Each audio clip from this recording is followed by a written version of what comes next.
SIR को लेकर आपने मुद्दा बनाया हुआ है, बनाइए। इन सारी बातों लगती हैं कि भाई नीतिगत तरीके से गलत। प्रधानमंत्री जी ने बिहार के लिए क्या किया, प्रधानमंत्री जी बिहार आते नहीं, प्रधानमंत्री जी बिहार को चुनाव आता है तभी बिहार आते हैं। बोलिए इस तरीके से भाई बार बार मैंने कहा है कि आप कीजिए ना, नीतियों के ऊपर आप सवाल उठाइए।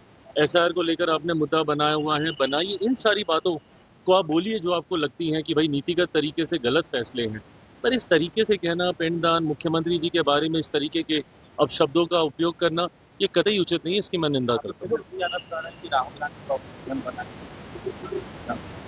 किस तरीके से राजद कांग्रेस के पीछे कुछ लग्गू की तरह लगी हुई है, किस तरीके से राहुल गांधी जी को ये लोग पूरे प्रदेश में घुमा रहे हैं, ये अपने में दर्शाता है ना कि भैया राजद की ताकत कितनी ज्यादा घट चुकी है कि एक ऐसा दल जिसके लिए कहा जाता था कि शायद बिहार में अब कुछ बचा नहीं है, उस दल को साथ में ले लेकर इन लोगों को घूमना पड़ रहा है।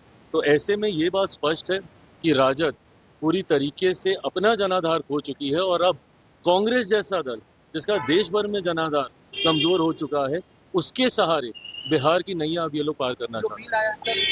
तेजस्वी यादव ने कहा है कि मुख्यमंत्री नीतीश कुमार और चंद्रबाबू नायडू को जेल करने की तैयारी में है। ये वही लोग हैं ना जो कि भ्रष्टाचार पे जब जेल जाते हैं तो परिवार के दूसरे सदस्यों को कुर्सी देते हैं। ऐसे में जब जब पारदर्शिता की बात आएगी, जब जब भ्रष्टाचार और भ्रष्टाचारियों पे कार्रवाई की बात आएगी, तो कांग्रेस, राजद जैसे दलों को सबसे ज्यादा परेशानी होगी। क्यों? क्योंकि इनका आधार ही भ्रष्टाचार रहा है।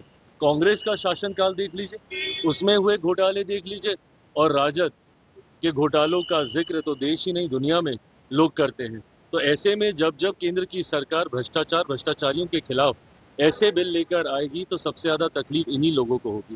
Thank you.